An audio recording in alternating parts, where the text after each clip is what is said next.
author Sarah A. Chrisman. And I'm Gabriel Chrisman, and this is our little kitty. Yes, who is eminently distracting us. Yes. Today we're going to talk about the first leg of our recent vacation, which landed us in Budapest. Mm-hmm. And later on we went to the Czech Republic and Bulgaria, but those are for other videos. Yes. Now, Getting there was interesting. It was a bit of an odyssey. Yes. Well, we live in Iowa, and in case you don't know a map, Iowa is in the Midwest, and the Midwest has tornadoes. So, there was rather a long queue built up at the airports in the Midwest. And this is especially at Chicago O'Hare, which already has difficulties from overload because they have two major U.S. airlines using it as their hub. Right. So, the week leading up to our trip, the Midwest had a lot of tornadoes going on and a lot of thunderstorm warnings, a lot of severe weather, and so this grounded a ton of flights. And so, by the time our flight came around, we were sitting in the Des Moines airport, waiting, and just the next leg of the flight was going to be landing in Chicago and going from there. But the problem was that Chicago had a huge line built up of all the flights that had been delayed because of all the severe weather. And so in the Des Moines airport, first of all, we were sitting, besides the early arrival time that you always have to do, just from the time when we should have left, we were sitting in the airport for 2 hours. During which time they changed the gate on us. And when we finally got... in the Des Moines airport, that's not a big deal. It's a tiny airport. But when we finally got on the plane, we then ended up sitting on the runway for an additional 2.5 hours. 2.5 hours. So we're a total of 4.5 hours late just taking off. And man alive, it was really hot in that plane by the time they did take off. Because it was very crowded. It was very crowded, and they can't circulate the air when you're on the tarmac the way they can when you're in flight. So anyhow, 4.5 hours late just taking off. That meant that we missed all of the connecting flights that should have landed us in Europe. So, by the time we finally land, we have missed everything. And we're in a different city than we had originally anticipated transferring in Europe. Instead of being in Frankfurt, we were in Munich. Right. And we had supposedly 4 flights still ahead of us in order to get to Budapest. And it was going to be, delayed by days at that point. And we had talked to another traveler on the airplane about this and complained, and he had said, why don't you just get off and take the train. There's a train directly from Munich to Budapest. Right. And so at this point, it's kind of like something out of a Cold War movie where we just ditched the rest of our connecting flight tickets because we would have been at least a day or two late. At least a day or two late just getting to Budapest. And so, whereas the train would put us there in a few hours. And so we 8 hours. Well, that's better than 2 days. It is, yes. So we just dropped all our connecting flight tickets and hopped the train. And here was a really entertaining part of the trip when, customs officials are usually the dourest, most sour-faced people you can ever dread to meet, especially in Germany. But this time, when we were going through and the customs guy asked how long are you going to stay in Germany, and I said, we're just getting on the train to Budapest. I can just see his face light up and just see the expression, not my problem. And he stamps our passports and waves us through. Great guy. Anyhow, so we get on the train, feeling like Cold War spies. And then we get to Budapest, where we meet my pen pal. And we were only 1 hour later than our original flight was supposed to put us there. Right. Which is pretty good, actually. Which is pretty good. And so I get to meet my pen pal face-to-face for the first time, which was pretty awesome. And then our adventures commenced. Yes. And so the next day, because we got there really, really late at night, the next day the first place we went was the Central Market in Budapest, which is this big covered market, which admittedly, my pen pal told me it was very touristic. Yes, exactly. But apologies to Sylvie. I love you, Sylvie, but I did like the Central Market a lot. I thought it was pretty fabulous. Yes. It honestly reminded me of... So in Seattle, there's an old covered market called the Pike Place Market. Mm-hmm. I used to work there, actually. Mm-hmm. Yeah. And the Central Market in Budapest reminded me of how the Pike Place Market used to be when I was a kid. Right.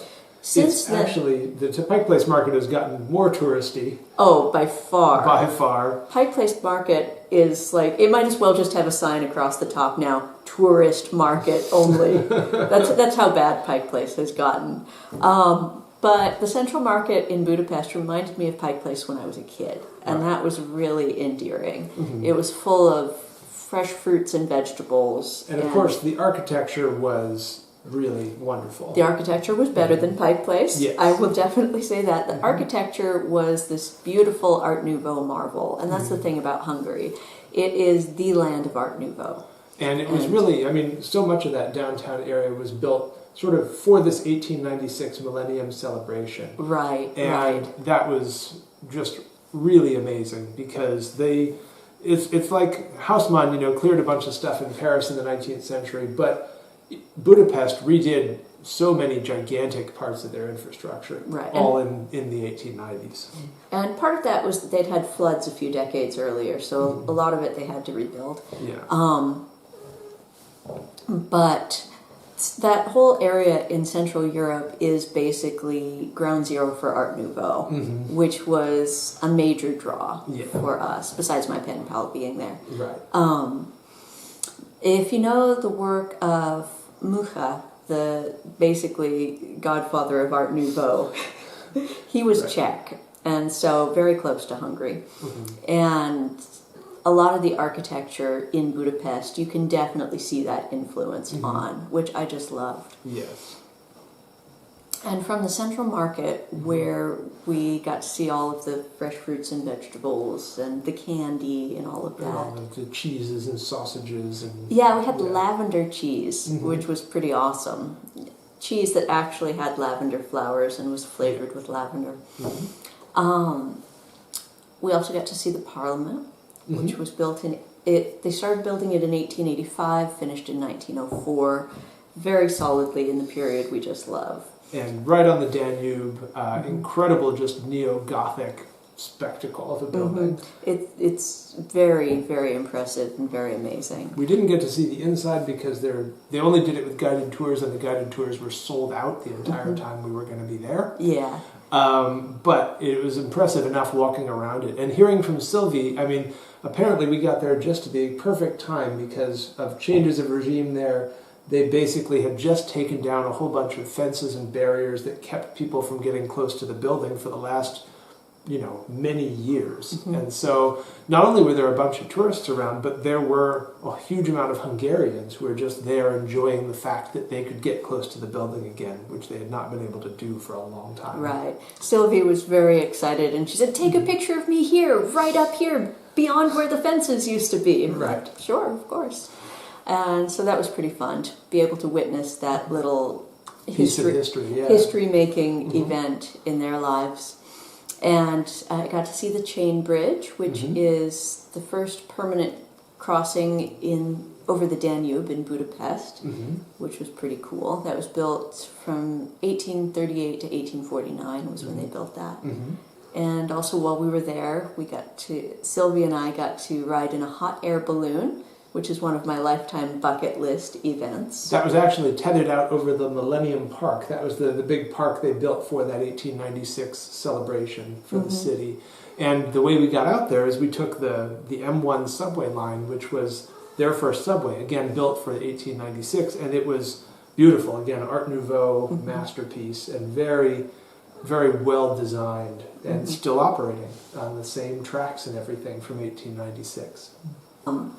Gabriel did not come up on the hot air balloon because he is afraid of heights. It does not work for me, and so I was happy to let Sylvie and Sarah go up, and I was the cameraman on the ground to help document this.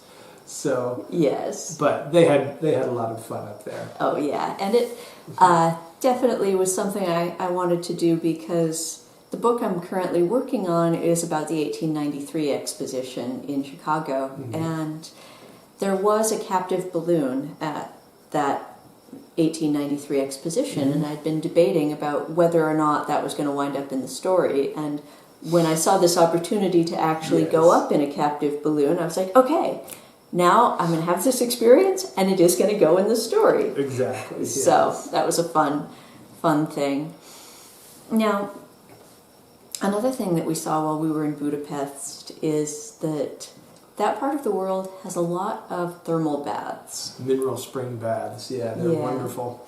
And that was something I kind of got hooked on when I worked in Japan, because in America, spa-type settings are very expensive. In Japan, you can go to a hot spring for pretty darn cheap. And Central and Eastern Europe have also a tradition of very inexpensive hot springs. Yes. And so when I found that out, I was very excited that I got to, again, have this experience that I did in Japan. Right. Kind of, sort of, because major difference is that in Central and Eastern Europe, you need a swimsuit to go in the thermal baths. Right. Whereas in Japan, they're specifically forbidden. Japanese and Korean hot springs, you specifically cannot wear swimwear. Central and Eastern Europe, you need to. And so I had to, before we left, I had to find my first swimsuit in I don't know how many years. But anyhow, there is a particularly famous thermal bath in Budapest that's done completely in neoclassical style. Gorgeous and large. Very large. It's a sprawling complex, and again, built for that Millennium celebration. Right, in 1896. And we should explain the Millennium celebration. It was Hungary's 1000th year or Budapest's 1000th year? I think it was, I don't remember whether it was one or the other, but I think it was the Hungary's 1000-year celebration, because that's when the Magyars sort of arrived there. Right. And so it became, however, a huge celebration for the city of Budapest, and it became this extravaganza that ended up leaving its mark permanently on the city, with the whole organization of the city and all the architecture. And, so many of the things were sort of built around that celebration. Yeah. And it became a huge part of their history, as we could tell. Right. And one of the elements of that celebration were these fantastic thermal baths. Yeah. And now we don't have any pictures of the inside of that, because we thought it would be pretty gauche to be taking pictures while people are, swimming around. And it's also, it's a little bit hard if you're wearing just a swimsuit to find somewhere to put your camera. Well, and our camera's not waterproof anyway. Right, exactly. So, whole bunch of different reasons why we don't have pictures of the inside of the bath. But we do have quite the story. Right, you should tell your story. So, okay, so I have to say, these baths were amazing. They were done up like an Alma Tadema painting, honestly. Yes. There were hot pools, cold pools, tepid pools. Indoor pools, outdoor pools, saunas, steam baths. The whole thing set up like an ancient Roman bath, with the frigidarium, the calidarium, the tepidarium. And it was amazing. With, marble columns, the whole 9 yards. And so at first we went in and soaked in these fabulous pools of different temperatures, surrounded by all of this amazing neoclassical architecture and design. I thought that was it, and I would have been perfectly content with that. Then Gabriel points out they've got outdoor pools too. And the outdoor pools, they had some fun things where they had sort of different currents set up that sort of swept you in a circle and did all sorts of amazing things. Right. So I was suggesting, hey, let's go out there. Right. And each of these is the size of a swimming pool. These are not small pools. So we go out there, and I realized, before I get too into all of this, I need to go to the bathroom, because we've been here a while. And so I go off, I find the ladies' toilet, and leave Gabriel to his own devices. Now, I get in there, and obviously I'm in a little bit of a hurry, And at first I don't see a hook for my towel, but I see a shelf underneath the mirror. So I just put the towel under the mirror, do what I came there for, stand back up, grab my towel, and am turning to head out. What I didn't realize is that the mirror, which is a big mirror, it's the size of a cookie sheet, was not attached to anything. The mirror was just sitting there on the shelf, leaning against the wall when I grabbed my towel, at which point the mirror, big mirror, size of a cookie sheet, falls down, shatters on the tiled floor, and just sprays tiny shards of broken glass up at me. Now, I wasn't hurt at all. I mean, the biggest scratch I got was on my finger, and it was like an inch long and nothing. And then I had a few more scratches that were like very small cat scratches, and then a bunch that were like mosquito bite type scratches. I was not hurt at all. But because I had been soaking in hot water, hot water, my blood was all at, surface level and flowing really fast. And so all these tiny little mosquito bite cuts start gushing blood like fountains. And so even though I am not at all hurt, I just suddenly look like a horror movie. And I'm stunned for a second. And so for a second, I just stare down at this shattered mirror like, did that really happen? And then I realized, I better tell somebody about this because everyone's running around in bare feet because it's a swimming situation. So I go out. Most of their English-speaking staff is out front, out at the ticket booth. The only person I can find who speaks English, I try to say, the mirror in the bathroom broke, but he sees all this blood over me. And he says, you hurt yourself. I'm like, yeah, but the mirror, he's like, come here, sit down. And he sits me down, and then he runs off to get the medic. Now, during the course of all this, I have no idea that any of this has happened because it's happening in the women's bathroom. And I'm out in the pools and I'm just waiting for her. And I'm waiting and waiting and waiting. Well, I was out of the bathroom by that point. I was out sort of in front of the showers, but still, you don't know that. No, I don't know that. And also, that's like back. It was back almost to the entry. Yeah, it was back a few different levels. But anyhow, and so I think to myself, should I get someone to tell him where I am? But the fact of the matter is that A, the only person who speaks English has disappeared, and B, we're in a swimming situation. How do I say, okay, my husband has red hair and glasses. That could describe any number of guys. And there were a lot of people in the baths. There were a lot of people in the baths. It's a very large building, and then there's the outdoor pools. Right. And so I'm sitting there just covered in blood, and the one person who speaks English comes back, bringing the medic. Medic does not speak a word of English. And here I should point out also that Hungarian shares absolutely nothing with any of the languages that we know. Right. No, it doesn't share anything at all with virtually any other European language except Finnish, which we do not know either. Right. Hungarian is just completely alien to me. Before we left, I looked into trying to learn a few words and just gave it up. But Bulgarian was going to be much easier. Yeah. I went and I studied the whole Cyrillic alphabet and learned a few words of Bulgarian. But Hungarian didn't even try. I didn't even try on Hungarian after that initial, seeing what it looked like. Anyhow, back to the baths. I'm sitting there covered in blood. And this medic, who was just a stony-faced, very sullen sort of guy. All he did was grunt. Looks at me, sort of grunts, and I'm trying to say, someone should clean up the mirror before someone cuts their feet.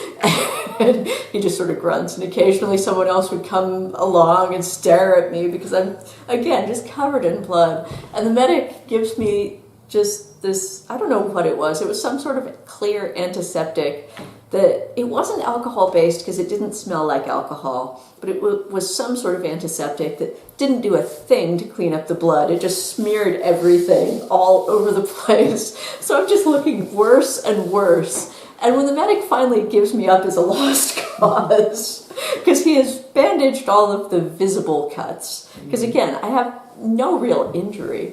I finally decide, okay, this is going to be a lot easier to clean if I just get back in the shower.